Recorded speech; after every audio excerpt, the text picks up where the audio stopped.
Hello ladies and gentlemen, and welcome to the Film Brits podcast, the Glastonbury of film criticism. I am your host Trilby, and today, after an extended hiatus, we are back. Yes, ladies and gentlemen, I am back doing regular podcast again. Now, the reason for my rather extensive hiatus was because I'd been working a long-term TV job that I was contracted for quite a few months to work on a TV project. I will not say who for or what the project is until the marketing campaign or the promotional campaign of the series is underway. I've not signed a non-disclosure agreement or anything. I would just rather not step on their toes. I just think it would be impolite for me to talk about the project, to talk about anything like that until the people who made it, who put money up front to make it and all that, are ready to announce and talk about it. And once that happens, I'll talk more about what I've been working on over the past few months. And in a few weeks' time, I shall also be working with a very similar team on more TV projects in the future. But for the time being, and now that I have Saturdays free for the foreseeable future, I'm able to record the Film Brits podcast on Saturdays, which is really ideal. My fiance is at work, I have the flat to myself, I can just record to my heart's content. However, I do have to pick her up from work in about, let's say, 70 minutes, so I cannot go over that length for this podcast, which is kind of disappointing because we have a lot to get through. I picked a hell of a week to return to the podcast because there has been so much going on in the world of movie news and also movie releases as well. But let's talk about the news first. Now, the news story that has been dominating headlines all week is, of course, the Untitled Han Solo Star Wars spin-off film having quite a turbulent time. Now, I'd like to draw your attention to a tweet that I think it was Chris Miller, or was it Phil Lord, one of the two directors of the Han Solo movie, which is going to be a prequel to the original Star Wars trilogy, focusing on Han Solo, originally played by Harrison Ford, the lovable rogue, the scoundrel, the scruffy-looking nerf herder. This guy is going to be getting a prequel origin story, or words to that effect. We don't really know that much plot-wise about the film. However, on January 30th, 2017, one of its directors tweeted an image of the very first slate. That was when filming started production. January 30th, that was about 5 months ago, nearly 6. And we are now receiving word that Phil Lord and Chris Miller have left the project. And this has been a very interesting week, just seeing how this new story has developed. Now, the only official thing that we have from Kathleen Kennedy, from Phil Lord and Chris Miller themselves and Star Wars, and Lucasfilm, who make these announcements on StarWars.com, is that they departed over creative differences. And Ron Howard, the Academy Award-winning director, who I'll talk more about later on, he is taking over the project. They had about 3 to 4 weeks left of principal photography, and they were going to be going back for about 4 to 5 weeks later on in the summer for scheduled, completely reasonable reshoots. However, the news story that's been developing over the past couple of days on a variety of websites, such as The Wrap, Variety, Hollywood Reporter, and all over the place, are saying that Phil Lord and Chris Miller, the directors of 21, 22 Jump Street, Cloudy with a Chance of Meatballs, and the Lego Movie, they were fired on Monday concerning their approach to the film. And it's interesting that there would be creative differences. Now, this all kind of makes sense. Kathleen Kennedy, who's the producer of these films and the head of Lucasfilm, is understandably very protective of the Star Wars brand, and we know that there are also a couple of issues with Rogue One, a Star Wars story, with director Gareth Edwards, how his vision of the film wasn't quite lining up with what Lucasfilm wanted, so they had to do extensive reshoots, but Gareth Edwards played ball, and they wound up making a very, very good film, in my opinion. But for this case, Phil Lord and Chris Miller are very improvisational. They're very fly by the seat of their pants, make it up as they go along in a very professional way. That they're not bad filmmakers at all. That they're really, really good at their approach. If you've seen the Jump Street films, you know that their thing, as well as the Lego Movie, their thing is meta shtick. There's nothing wrong with that. Meta shtick is awesome. Because if you watch 21 Jump Street, that whole film is just basically an in-joke about itself, about its own really weird, campy TV origins and reboots. And then 22 Jump Street, when you have Ice Cube saying, "Do the same thing, it's the same case. You're going back to college," and they move across the street. They go to a bigger building. But they can't spend too much money on the case. It's a meta joke about sequels, and the Lego Movie is a meta joke or a meta narrative narrative about its very existence and Lego's place in the cultural lexicon. This sort of shtick of theirs, I apologise if I'm using the word shtick and it sounds derogatory, but that is their style of filmmaking. That is their style of narrative. That is what they gravitate towards as directors, as filmmakers. This is not new. This is something that has been embedded in their style for years, since they really hit the mainstream, hit the cultural lexicon with their films, and probably the reason why they have become so beloved by fans, and why even people who weren't looking forward to a Han Solo movie were looking forward to it because it was directed by Phil Lord and Chris Miller. But what happened is that in, I think it was June or July 2015, is when they signed onto the project. So this is nearly 2 years of pre-production and production, principal photography, conversations, phone calls, FaceTime, Skype meetings, and all this stuff with the producers and the screenwriters. Lawrence Kasdan, who wrote some of the original Star Wars trilogy screenplays, and also his son John Kasdan is co-writing the screenplay of this Han Solo movie. They've been in this symbiotic filmmaking relationship for nearly 2 years. 2 years. When you're in a relationship, or when you're with a boyfriend or a girlfriend or whatever, sometimes it can take a couple of months before, like, you know, the honeymoon period is over and you realise that you two aren't quite working out. But 2 years? 2 years for creative differences, and with Phil Lord and Chris Miller having such a distinct style, this is something you must have known about. Now, I'm thinking that what could have happened here is that Kathleen Kennedy or whoever at Lucasfilm spoke to Phil Lord and Chris Miller when they got into the project and said, you can do whatever you want, we'll support your decisions, we'll look at everything you've done, we'll see where we go. Or maybe Phil Lord and Chris Miller said, okay, we'll do whatever you say, we'll play ball, we will work within your style guidelines, for lack of a better term. And one of the two parties may have betrayed that trust, or maybe it was a combination of both. We don't know here, and I don't want to side with Phil Lord and Chris Miller just because I love the Lego movie, or really enjoyed the Jump Street movies, or have a real soft spot in my heart for Cloud with a Chance of Meatballs. And I also don't want to side necessarily with Kathleen Kennedy and Lucasfilm just because they are the business side. I don't want to make them the villains because they're the man, or because they are the evil, corrupt corporation who wants to stomp on the directors, stomp on the artist. And I have no idea what that noise is outside. I think that could be a TIE fighter coming to get me. I have no idea if you actually heard that, but maybe I should side with Lucasfilm if they're able to send TIE fighters to my flat. Either way, I don't want to necessarily side with either of them because I don't know the story, and it's likely we're not going to know the story for a very long time. We still don't fully know what happened with Gareth Edwards and Rogue One, a Star Wars story, even though that film came out like 6 or 7 months ago.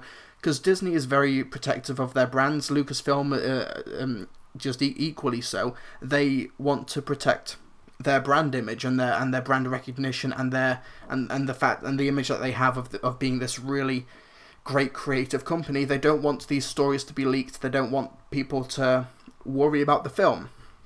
So what we have is a case of these two directors leaving with only 3 or 4 months left of shooting, which is kind of unprecedented. Like, we've had a couple of examples throughout filmmaking. I think Gone with the Wind was a film, and Wizard of Oz, Waterworld. I'm not saying that Waterworld is as good as Wizard of Oz, but you do have these cases of filmmakers leaving quite far into the process, but nothing quite so high profile in the modern cultural lexicon. People are comparing this to Edgar Wright, but even though Edgar Wright and the Ant-Man situation with Marvel wasn't an ideal situation for either party to be in, at least they hadn't started filming yet. So what we have now is Ron Howard has taken over the project. Now, Ron Howard has quite deep ties with Lucasfilm, or George Lucas, I should say, because he acted in George Lucas's directorial debut, American Graffiti, in the early 70s when he was Ronnie Howard. He acted in George Lucas's film, and apparently he was speaking on a podcast a couple of years ago to promote In the Heart of the Sea, and Ron Howard said that George Lucas approached him to direct The Phantom Menace back in the late 90s. So Ron Howard is someone who is, even if he's not been directly linked to Star Wars, he has sort of been skirting the edges of George Lucas and Lucasfilm for quite some time. And I think Ron Howard is a safe choice, but this production needs safe, and you could do significantly worse than Ron Howard. Ron Howard, he may not have had some recent successes, at least in terms of directing, I think because he produced the Beatles 8 Days a Week documentary, which was terrific. But he has recently directed In the Heart of the Sea, which technically was really good, but just wasn't really engaging. I don't remember much from it, other than the terrific framing device of Brendan Gleeson telling the story. That was probably the best part of the film. The Da Vinci Code trilogy it's not all that good. And probably the last great film Ron Howard did was Rush in 2013, which was a spectacular biopic. Rush was in my top 10 of the year it came out. Rush is a terrific film, and it didn't do that well financially, though. You can probably pick it up in a bargain bin on DVD or Blu-ray, and don't let its bargain bin placement fool you. That film is legitimately terrific, but he does have a great pedigree, like Frost Nixon. I actually forgot he directed that until I was looking at Ron Howard's filmography the other day. He's an Oscar-winning director as well. He's Oscar-nominated, Oscar-winning. And let's not forget Apollo 13, Beautiful Mind. Was that? Yeah, Beautiful Mind was him. That was the one he was nominated, that he won, sorry, Best Director. And he was... Oh, did he win? I've actually not seen Beautiful Mind. Did that win Best Picture as well? Looks like it did. I could be completely wrong. I'm just sort of skirting the Wikipedia articles as I go along. Yeah, it won Best Adapted Screenplay, Best Picture, Best Director, and Best Supporting Actress for Jennifer Connelly. Love Jennifer Connelly. She's an awesome woman.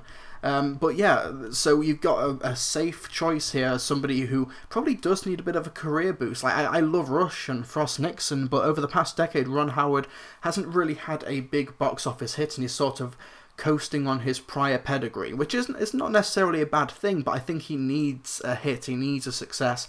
And I've heard rumours on Twitter and on, this is not confirmed at all, but I've heard rumours that Ron Howard is going to be taking a very decreased salary for Rogue One, not Rogue One, for the Han Solo spin-off film. He's going to be taking a significantly decreased salary, and in exchange Disney or Lucasfilm will fund a passion project of his. And that could be the type of thing that will get him back to prominence once again after In the Heart of the Sea and Rush and all these other projects just did not hit financially. And get him away from that bloody Da Vinci Code series, which has just been a complete waste of everybody's time. Everyone involved in that production, it's been a waste of their time. But apparently also recent developments, this is all, once again, nothing official from Star Wars or from Kathleen Kennedy or from any of the parties involved, but allegedly the person who actually prompted these concerns and took them up to the producers, or at least the producers caught wind of this person's concern, was Han Solo himself, Alden Ehrenreich, who's going to be playing the younger version of Han Solo. Apparently he was the one who had concerns with Phil Lord and Chris Miller's directorial style, and was citing Jim Carrey in Ace Ventura: Pet Detective as his performance for this film. And that's not really an approach you want to take with Han Solo. So not only was Phil Lord and Chris Miller apparently having issues with Kathleen Kennedy, with screenwriter Lawrence Kasdan, but also with their leading man Alden Ehrenreich. This seemed to have been quite an unstable set, and blimey, that DVD or Blu-ray second disc or those bonus features, they're going to be quite sparse, because you're not going to get a lot of behind-the-scenes footage from the first 5 months of filming. It's going to be quite a sparse second disc. But yeah, so you've got Ron Howard picking up, he's going to be speaking with the cast members, going to be settling the mood on set, and it wouldn't surprise me if they were going to be significantly extending the reshoot window. It was going to be 4 or 5 weeks this summer. They'd probably double that, maybe even triple it. Who knows? Nothing has quite been announced yet in terms of how long these reshoots are going to be. However, the film's release date of May 25th, 2018 still stands. That has not changed. So these big blockbuster films, what they tend to do is that they do the action set pieces first. These are the films that have the huge action set pieces, all the green screen, all the spaceships, all the effects, all the big action set pieces, the stuff that you predominantly put in the trailers to sell the film and also just to deliver that great big spectacle that the audiences crave. They film those segments first with the director and the second unit team, so that you can also get those special effects done and in the trailers and in the teaser trailer so that you have something to sell right out the bat in terms of spectacle. When with that first teaser trailer or the first debut trailer, you have the spectacle to show audiences. So the big action set pieces will have been filmed for this Han Solo movie well early into production, and I don't think those set pieces are going to significantly change. If anything does change, it will be mostly dialogue based on maybe a couple of story points. But we will have to see how this pans out. A lot of this is speculation, a lot of this is conjecture on my part, so we'll just see how it goes, but this has been a very fascinating story to watch unfold over the past week. So let's go to another side of the blockbuster spectrum. Let's go to the Marvel Cinematic Universe, as well as Sony Pictures, who have got their Spider-Verse. Now, a few weeks ago, they were talking about this new Venom movie, which was going to be starring Tom Hardy, and you were going to get Ruben Fleischer directing, and they were aiming for an October 2018 release date.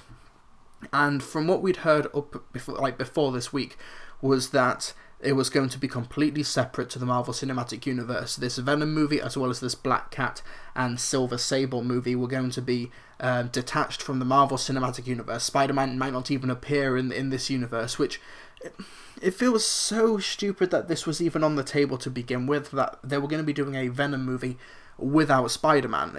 It would kind of be like doing, it would be kind of like doing a Man-Bat movie without Batman. It would be like doing, just trying to think of other examples, because the Venom is meant to be sort of an evil clone of Spider-Man. That's in the very DNA of the character. It would be like having it would be like having a master Doctor Who movie without the Doctor, and there's no connection to that, because those characters are just so significantly linked to each other. And I know you lot are going to bring up Big Finish, Master spin-off, Master Solo audio adventures in the comment section, but those are still technically meant to be canonical with the Doctor Who universe. They still exist in that same kind of separate, but still in that universe with other Doctor Who audio adventures. So it's still not, the two don't quite equate, and I'm just trying to come up with this stuff off the top of my head. So apparently they were going to be doing these separate, unrelated, this Venom R-rated movie and this Black Cat Silver Sable movie called Silver and Black, which is going to be directed by Gina Prince Bythewood. I think that's how you pronounce it. Gina Prince Bythewood. That's a pretty cool name. But what happened last weekend at the Spider-Man Homecoming press junket, because they're starting to do screenings, the initial reaction to Spider-Man Homecoming, by the way, has been kind of off the charts. People calling it a perfect movie. Like, respected film critics and respected film outlets are just gushing over this film in terms of their early reactions. It's actually quite astounding. But at the press junket, Amy Pascal, who is the producer of these films, she was the former head of Sony before the Sony hacks in 2015. I think was it 2014? It was the same year the interview came out, because that leak kind of got everything like rolling. But Amy Pascal is the producer of these Spider-Man films, and she's very much the link between Sony and Kevin Feige with Marvel Studios. She was saying at a press junket that these films are going to be related, and that there's a possibility that Spider-Man, played by Tom Holland, may be appearing in these films. And Kevin Feige was sat next to her, and people are saying that there was a look on his face like he was completely surprised by what she was saying. I personally didn't read any of that. I just thought he was just sat there. Maybe they were planning to announce it at D23 or at Comic-Con or something, and maybe Amy Pascal jumped the gun with the announcement, but that face on Kevin Feige does not look like a man who is completely hearing this news for the first time. But personally, I just didn't read it, but a lot of people have, so we'll see how that goes at Comic-Con or D23 if they do want to elaborate on this. But it would seem that Venom and Silver and Black are going to be in the MCU. And not only that, but it has recently come out that Carnage is going to be the villain of the Venom movie. Now, having Carnage as the villain of the Venom movie kind of sounds like a Maleficent situation, where we're going to have a bad guy who is actually a good guy, and the badder person is going to be Sharlto Copley as Carnage. I just thought that was... Actually, that's not bad casting if he plays it completely serious, but still brings that manic energy. You fucking blondes! You fucking Venom blonde! That's not a bad casting decision, actually. If you've seen Hardcore Henry, you know that Sharlto Copley can just go like live wire and really intense, and that's maybe something that Cletus Cassidy, who is Carnage's alter ego, that's probably something he would want. By the way, I apologise if you can hear the sound of kids in the background. That is my neighbour's kids playing by my window. The blinds are shut, so I'm hopefully not going to swear too loudly and just destroy those fragile kids' ears or their innocence. But anyway, apparently, yeah, so Carnage is going to be the villain of this Venom movie, which is, I thought that maybe doing a Venom movie completely separate from Spider-Man, or at least doing a Venom movie this early into this Spider-Man's tenure, because how can you do a mirror of a main character if you don't quite know the main character yet? That's just not a smart narrative decision, in my opinion. But then you have the mirror of the mirror, which is Carnage and Venom and Spider-Man. It's like this just reeks of wanting to rush forward way too soon with marketable names, with marketable characters and iconic characters from the 90s. I think that doing I guess a basic adaptation of Venom is going to be by its very nature very shallow, very ridden in teenage angst, which is something that I think the comic book movie has very much evolved from the 90s with Spawn.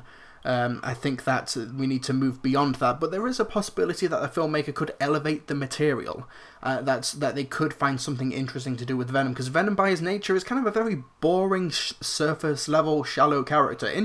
Very coolly designed, but very he mainly exists to look cool on comic book covers and on Spider-Man comic covers. That's very much his thing. So hopefully we've got Ruben Fleischer able to elevate the material, but he's not got a great filmography. Like Zombieland was really, really good, but 30 minutes or less. Gangster Squad. This is he's what's the baseball term? Like he's struck out twice and he's only hit it once, and that once was in 2009. That's going to be 9 years before Venom comes out. So I don't have the highest hope for this Venom project, but if it is linked to the MCU, that at least gives it a much more fighting chance. But it seems like Sony, they're kind of hemorrhaging money and IPs at the moment, so they kind of need a big franchise and a big hit. So I understand the rationale behind doing it, but I just think if you're going to be doing this like Spider-Man spin-off universe, you do something that is not a mirror image character like Venom, because you need to still establish the reflection, the thing that is being reflected. You need to establish Spider-Man a lot more. So you do a different character. You maybe do maybe not a Green Goblin one, but you could look at the Osborns or do a House of Cards style thing with Norman Osborn. That'd be pretty interesting, I think. Or do a Craven movie. I don't know, just something that is not Venom. But Venom is hugely marketable and looks great on a t-shirt and looks great on a movie poster, so that's very much the thing that we're going with. So that was really the two big news stories this past week. Now, I'm aware that I'm not going to have a hell of a lot of time for questions, but I want to make sure that I at least talk about a couple of recent releases this week before I move on to the Patreon questions and the Twitter lightning round. So I did see Transformers The Last Night a couple of hours ago. It's something that I don't really think I'm going to be able to comprehend, because there's not necessarily because it's so complex or so jam-packed or so needlessly muddled, but it is all of those things.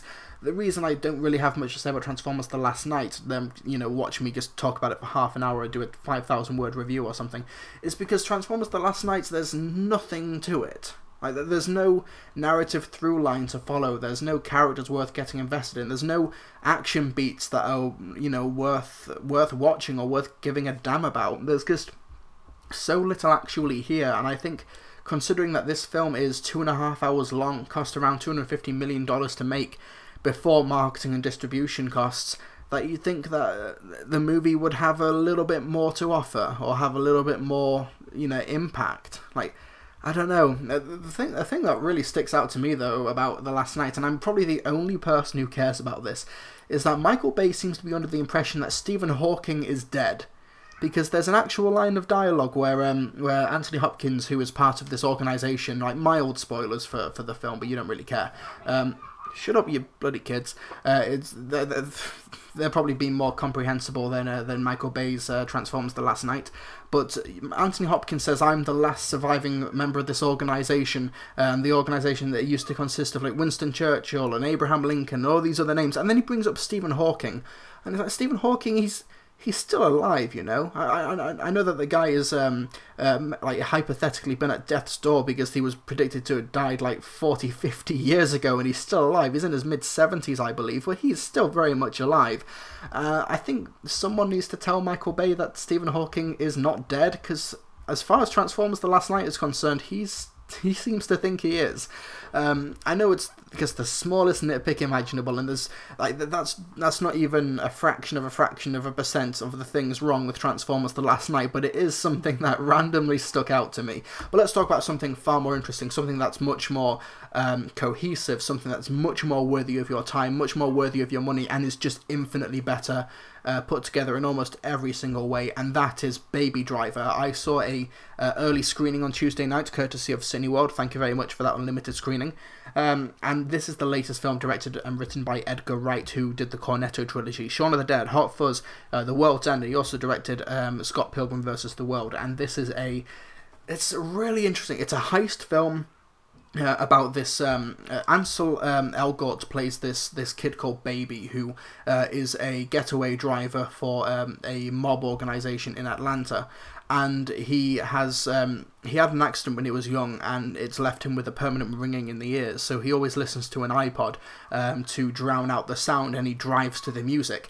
And Baby Driver structures its plot, its action set pieces, and the very movement of the characters and conversation to an eclectic soundtrack. The music of the film, the soundtrack, is the DNA, is the lifeblood of Baby Driver. From there was an interesting interview with Kevin Spacey. I think it was on the One Show on Monday or Tuesday night, and he was talking about how on set they would play the soundtrack so that they could sync up their movements to the beats of the drums, to the beats of the bass, to everything that was happening on the soundtrack, and that the script would actually come with music cues, and that the script would come with the names of the tracks and the artists, that the reader could listen, that the actors could listen to the song while reading the script and give them an idea of the tone and the feeling of the movie. And that forethought to the music really comes through here, and it's not just in the action sequences where the music really comes to the forefront. It's also in the characters and how they're able to communicate with each other through music. Because what you have here is that you have it's kind of an ensemble cast here, but these people come from very different walks of lives, and what they're able to connect with and what they're able to talk about with each other is music. One of the best sequences of the film is when before they're about to talk about their next heist, you've got Baby, who is in a room with John Hamm's character. John Hamm is one of the guys who's pulling off the heist, and the two are just talking about a Queen song that they really, really like, and that they're talking about like the type of music they enjoy. And it's sort of like how if you go on a date or you meet somebody for the very first time, you could instantly just communicate with them by talking about your favourite music or your favourite musicians, your favourite movies, your favourite books. It's art and media that is able to bridge the gap between complete strangers and give people instant like life experiences or just instant common ground. And Baby Driver, through its characters, is able to communicate that. It's through the music that Baby and Lily James's character, Deborah, are able to hit it off the bat and talk with each other. And that's just a really, really nice way to emotionally anchor the film. The film's not incredibly emotional, it's not incredibly complex and deep. Like, this is not an existential look at the human soul or anything. It's an action comedy crime heist film, but it has a beating heart and soul that is set to a beat, and it's incredibly eclectic. It's really memorable. The action sequences are superb. The stunts for the most part seem to be completely genuine and in camera with no CGI. In fact, before my Cineworld screening, there was a little 30-second introduction from Edgar Wright, like thanking people for coming to watch the movie, and just he was talking about how there was no CGI in the film, and I believe him. This looked legit. This looked awesome. If there is an issue with the film, it's that John Bernthal's character seems to just completely disappear after like the 10-minute mark. He's only basically in one scene, despite how prominent he's been in the marketing campaign. and I think maybe it was a couple of minutes too long, maybe 5 or 10 minutes, but and I also don't think it has quite the like what would, I'm not sure how you describe it. Maybe I just have such high expectation for Edgar Wright's films that I kind of expect a sort of subversion, or just that extra oomph that the third act would give you from, say, Shaun of the Dead or The World's End, because that real like emotional kick, and Baby Driver doesn't really have that. However, when just taken in a vacuum, just on its own, Baby Driver is legitimately one of my favourite movies of 2017, and if you're going to be watching a film this weekend, do not like bother with Transformers The Last Night, because it will give you nothing. Baby Driver will give you a smile on your face, some great jokes, great comedy, great performances. Kevin Spacey's terrific in this film, and there's some legit surprises with his character that I just did not expect. Ansel Elgort, despite being just a complete wash in the Divergent films or in The Fault in Our Stars, just is an absolute badass here, and he has a great screen presence. Yeah, John Hamm was awesome as well. Jamie Foxx was really, really funny. Baby Driver's just a really, really great action film, and I hugely recommend watching it. I'm not the only one hearing that, right? Are those kids beating someone? Tell you what I'm going to do is I'm going to take a quick break now. I'm going to be picking up my fiance from work, so I'm gonna, and hopefully by the time I come back, those kids will have stopped smacking things with sticks or whatever the hell it is that they're doing back there. So I'm going to take a quick break, give you a quick bit of a... What is going on back there? I'll see you guys in a moment. Find something funky on there. Just in case we gotta rip this joint up.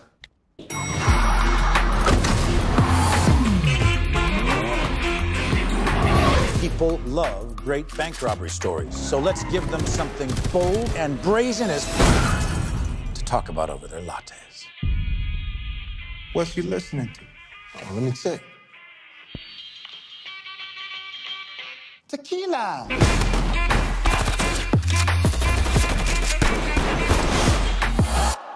Okay, welcome back, folks. It will have only been a couple of seconds for you, but for me it's been about 5 or 6 hours, because those kids just would not shut the hell up, and then I had to sort stuff out with my fiance. But now I am back. She's currently watching Glastonbury in the other room, and while I was waiting for the kids to shut the hell up, I actually downloaded this game months and months and months ago during a sale or something, but I've been playing Middle-earth Shadow of Mordor on my laptop. The resolution is way down, so the graphics look like pants, but that's a fun game. I've only played it for about, let's say, 90 minutes, but that's really fun. I can just see myself just wasting hours and hours just going through the list of objectives and just taking down all of the orcs and the urukai and that bloody assassin who's killed me twice now with his poison dart. So I've got a legitimate vengeance with that guy, but that's neither here nor there. So let's do my favourite segment of the podcast, and that is take questions and topic suggestions from my patrons. So let's go to Ben Goylefoyle. Ben Goylefoyle? I think that's how you pronounce it. I do apologise, Ben.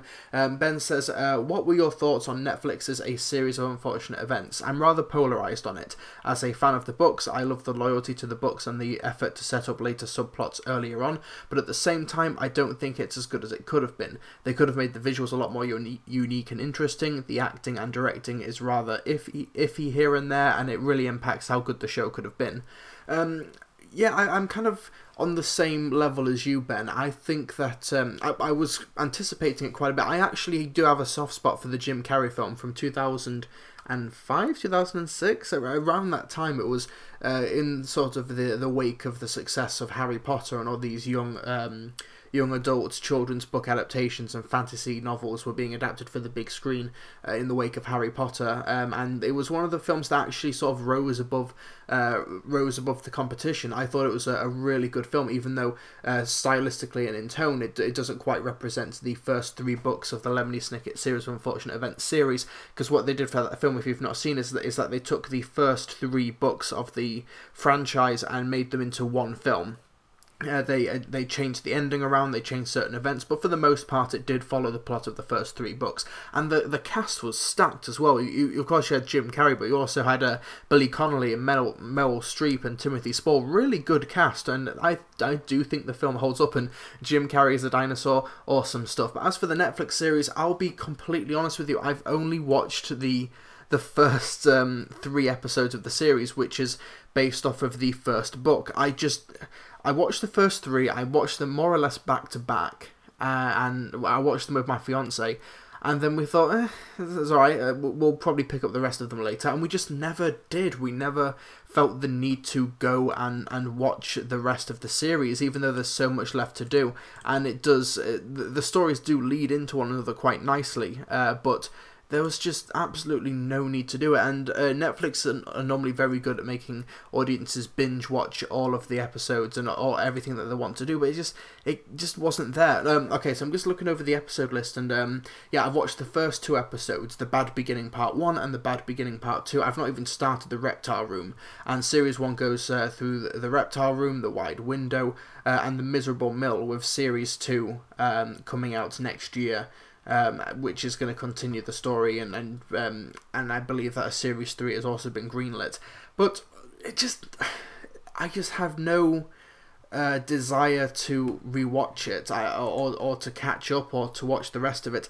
Now, the series could get better, it could get more interesting, but those first 2 episodes just really didn't hook me. I knew the story, so there wasn't really much in the way of twists. I'd read the first couple of books, but stylistically it just felt really artificial. I think that it was... I know that Lemony Snicket's writing style is meant to be very macabre, but it just felt like it was playing it a bit too safe in terms of its tongue-in-cheek humour. None of the jokes landed. I don't think Neil Patrick Harris was a particularly good Olaf. And I don't know, I didn't hate it. I'm not gonna rant here. I'm not gonna just completely shun the series forever and never ever give it a chance. But I was just so indifferent to it that after watching The Bad Beginning Part 1 and 2, I just never felt any inclination to go back to it. I may do one day, but that day is not coming anytime soon, I'm afraid. So the second question comes from Dean Jones, saying 2 questions from me. 1, since your reaction to the pilot, what are your thoughts on Doctor Who Series 10 so far? And 2, are there any writers that you would like to see write for Doctor Who when Chris Chibnall is the showrunner?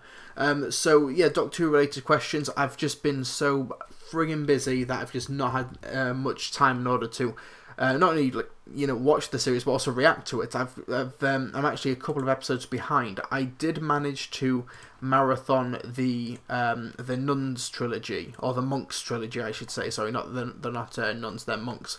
What was it called? The 3 episodes were Extremis, The Pyramid at the End of the World, and The Lie of the Land. Extremis was a pretty shaky start, but I actually think that it wound up being a pretty effective 3-parter, but that could be because Toby Whithouse was the writer of The Lie of the Land and not Stephen Moffat, so it was somebody else who had to finish that trilogy. I have yet to watch Empress of Mars. I've not watched The Eaters of Light, and the episode that just broadcast today was World Enough and Time, and I'm just seeing my Twitter and Facebook feed just blow up about how much people have been loving that story. It's the series finale next Saturday. For the episode is called The Doctor Falls. So hopefully he doesn't fall down any stairs or go near any stairs, because the Master might push him down. That was probably going to be what the title is all about. It can't be anything else. But as for Series 10, you know what? It's been alright. There's been nothing. Bear in mind that I have yet to watch The Empress of Mars, Eaters of Light, or World Enough in Time. So take this uninformed full opinion for what it is. But there's been nothing in Series 10 that has really blown me away. We've had... the weakest episode so far has been Extremis, but that's mainly because it's a pretty slapdash setup, and it does lead to a relatively satisfying payoff in parts 2 and 3. But the pilot was really good, Smile was pretty good, Thin Ice and Oxygen are easily the standouts so far. Knock Knock was pretty good, although it did suffer from the same issue many Doctor Who stories do, in which you just think, if this had another 5 or 10 minutes, we really could have had something maybe genuinely special here. But Series 10 has been... I'm not sure if I would rather have a story that's kind of aiming for the fences, or something that is continually aiming for the home run and just keeps on missing. I'm not sure what compromise I would rather prefer. But Series 10's been pretty good. I've just been so busy with other stuff and for work that I've just not been able to get these reactions out. So what I'd like to try and do is next week. I have no work next week, and I know I often say that I have no work, and then I get a call saying, well, can you work this day and this day? That's been happening a lot recently, but hopefully next week I've got nothing planned. I might try and do a reaction or 2 reactions a day, and then at least record 1 or 2 reactions a day, and then upload them like once a day until we get to the series finale. So we'll see how that goes, but yeah, Series 10 has been pretty good so far. The highlight has been Thin Ice or Oxygen, and the low point has been Extremis. Okay, so what was your second... Yeah, your second question, any writers that you'd like to see write for Doctor Who, and Chris Chibnall is the showrunner. Honestly, I try to... I get these Patreon questions in advance, so I do try to think about them, so I can give an appropriate answer, but really none are really springing to mind. And that could be a good thing. Maybe like you could get a massive celebrity writer, or you could get just a complete unknown and just get them to cut their teeth on a Doctor Who script. I'm not entirely sure. I don't have anyone in particular in mind. One moment. Let's. I'm just thinking of what other TV series there have been recently. Like, for example, Apple Tree Yard. That was really well written. That was written by Amanda Coe, but that was based off of a book. That was that's pre-existing material, so I have no idea what Amanda Coe would be like with original material, or working with within a genre framework like Doctor Who. I'm not particularly sure. Like, I'm sorry to disappoint with the answer, but there's no writer that's currently grabbing me at the moment. There's nothing that's really sticking out. I'm trying to keep it to British TV, because if you go to American TV and think of writers there, that's just a whole different discussion. That's a whole other can of worms. But in terms of British TV, honestly, give anyone a shot. I think anyone should have a shot, to be fair, just to see how they do, see if they sink or swim. Let's find out, and hopefully when Chris Chibnall is the showrunner, that will have a very experimental talent pool of writers. So the next question comes from Winter, saying, Wonder Woman exceeded my expectations, but I also felt like it was afraid to commit to what I thought its main messages were. So I think that's a fair assessment of Wonder Woman. I think that the climax, when you have this big CGI battle on a soundstage, it's like, okay, so the big fight at the end kind of contradicts what the moral of the movie is supposed to be, and it's more of an ending that's fueled on emotion than it is on logic, which is unfortunate, but I still think it manages to stick the landing. But Winter's actual question is, where do you think the MCU should go after Thanos' presumable defeat in Infinity War? I'd quite like to see a build up to a Kang the Conqueror phase, maybe followed by a soft reboot of the universe, using a phase of Secret Wars films. Also, I heart Asbill. Winter, for the MCU going forward after Infinity War, regardless of what happens to Thanos, whether or not Thanos survives or dies or is locked up or whatever happens, I think Kang the Conqueror would be a very awesome villain, one who would be able to go back in time, mess with the timeline, and then you could do a reboot of the universe where they have to chase Kang back in time. They alter some of the events of the MCU. That could also involve a recast of some of the actors, or changing events just slightly to mix up the status quo a bit. I think if Marvel were wanting to go for a soft reboot, Kang would certainly be the way to go. However, I think that if they are going to be continuing on after Infinity War, if they are going to be wanting a big overarching villain, I think the Secret Wars would be interesting, but that's something I think they could say for a bit further down the line. I think if they're able to strike this deal, then they should do something with the Fantastic Four, and get Galactus or the Silver Surfer or Doctor Doom, because that's a great staple of villains, and I think that they are villains who could have legitimate staying power, particularly Doctor Doom. I think it's at the beginning of Series 2 of Avengers Earth's Mightiest Heroes, where they set up the Fantastic Four, and it's just an episode where the Fantastic Four meet the Avengers, they play cards for a bit, and then I can't remember the exact plot, one of them gets kidnapped, and they have to go to Latveria and fight Doctor Doom, and basically Doctor Doom is...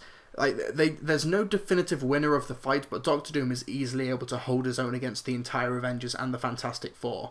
That's the type of Doctor Doom that you just love to see in the MCU, someone who is just so capable, so smart, so intelligent, with such mastery over science and magic, that he'd be able to He's not someone who you just get rid of in one movie. Someone who can survive for sequels and just come back and maybe have an uneasy alliance. I think you'd get a lot of mileage out of Doctor Doom. But this is, of course, all hinging on whether or not Marvel are able to strike a deal with 20th Century Fox regarding the rights to the Fantastic Four.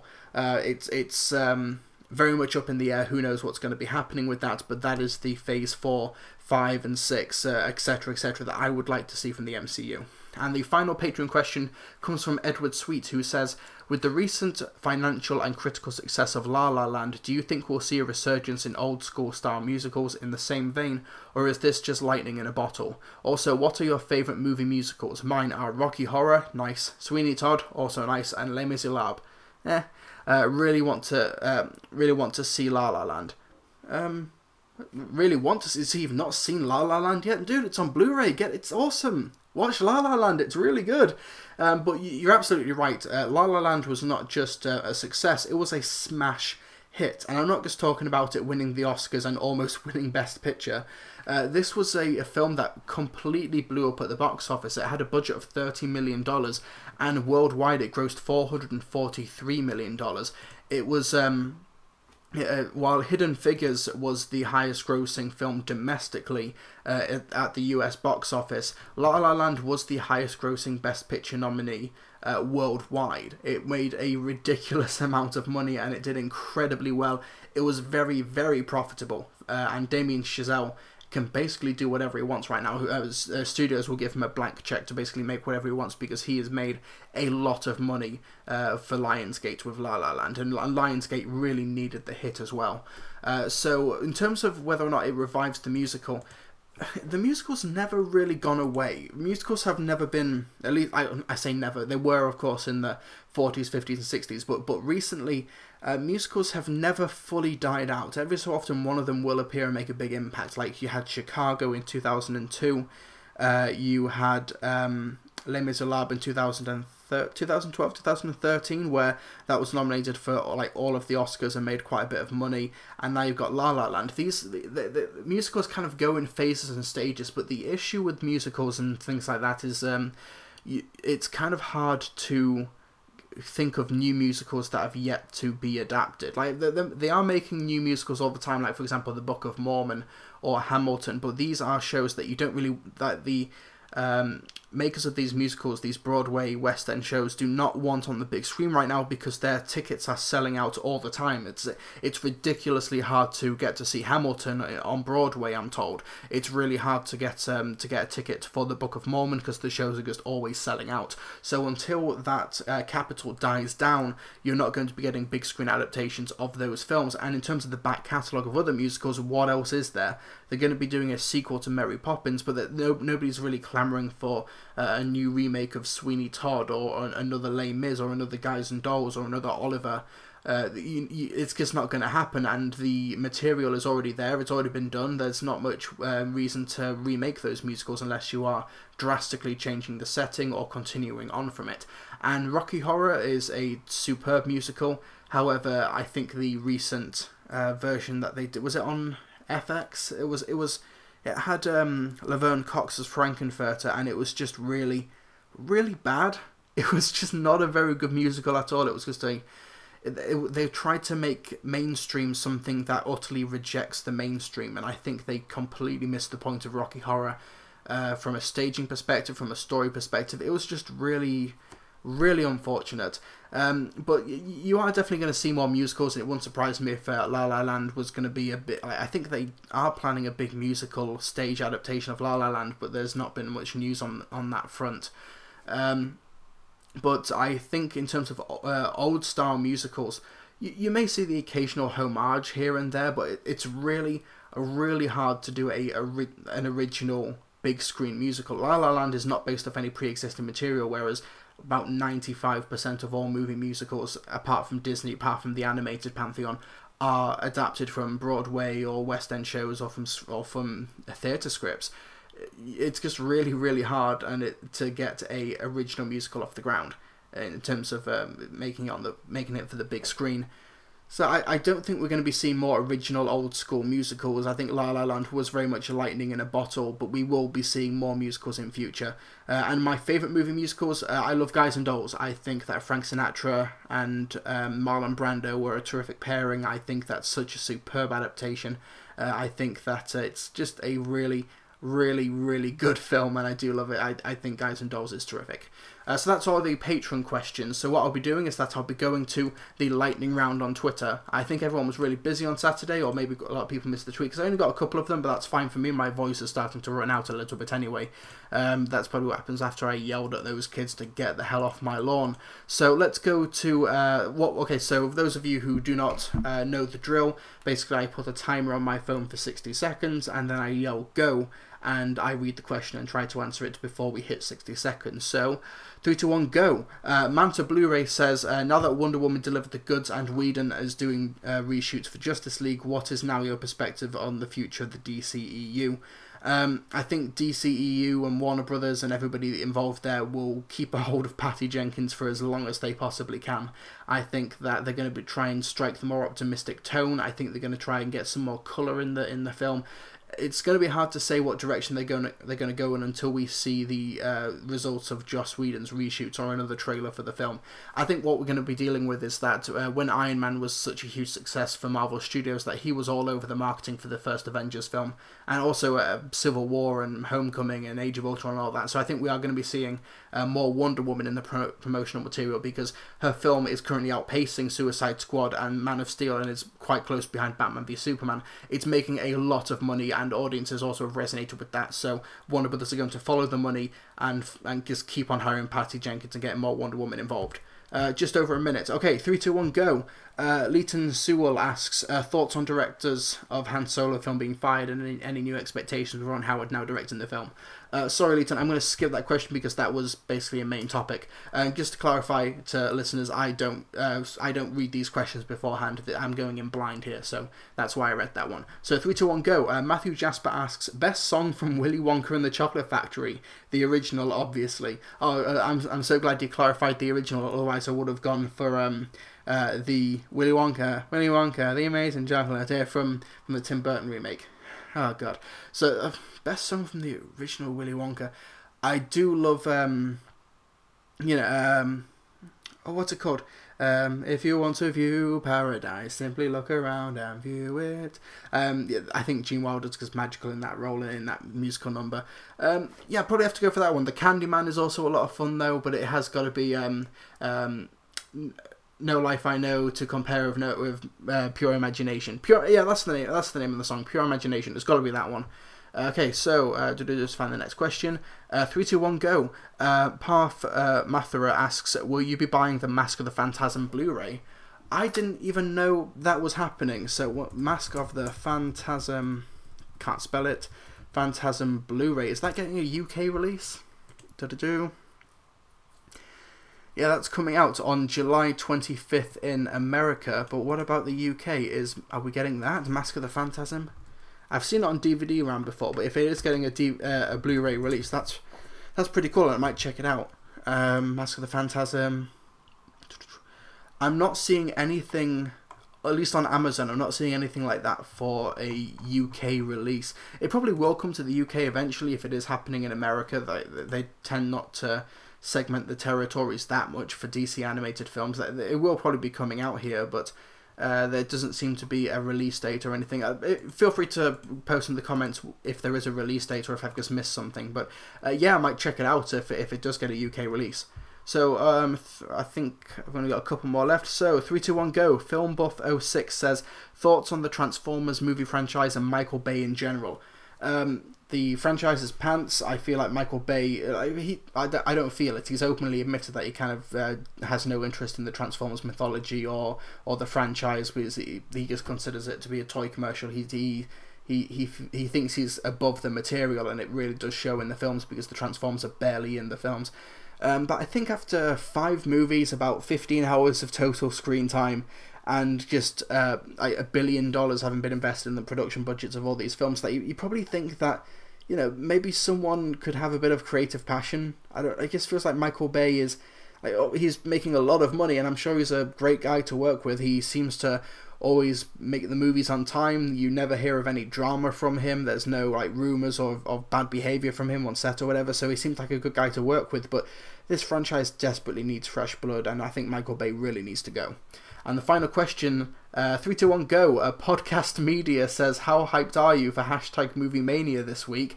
Trey, Podcast Media, I am so hype you won't even believe it. So that's all of the questions from the lightning round. Thank you very much for listening to this episode of the Film Brits podcast. And sorry again for the hiatus, but let's get some more regular content going on the SoundCloud, on iTunes, and the YouTube channel, and all of the traditional outlets. So thank you so much for listening. My name has been Trilby. You can follow me on Twitter at Trilby Reviews. You can follow me at Facebook at Mr. TARDIS Reviews. And you can also subscribe on iTunes. Don't forget to please leave a review or rate on iTunes. I massively appreciate it. You can also listen to this podcast on SoundCloud. And also on YouTube in video format, however you want to watch it. And I guess a massive thanks to my patrons who help to keep the lights on here at Trilby Reviews, who without their support I just really would be unable to do this. So thank you so much to my patrons, and if you'd like to support the podcast financially, get the podcast early, ask some in-depth questions and topic suggestions, and get some exclusive content, please go to my Patreon, www.patreon.com/Trilby. I massively appreciate the support. So thank you so much, folks, and may the force be with you.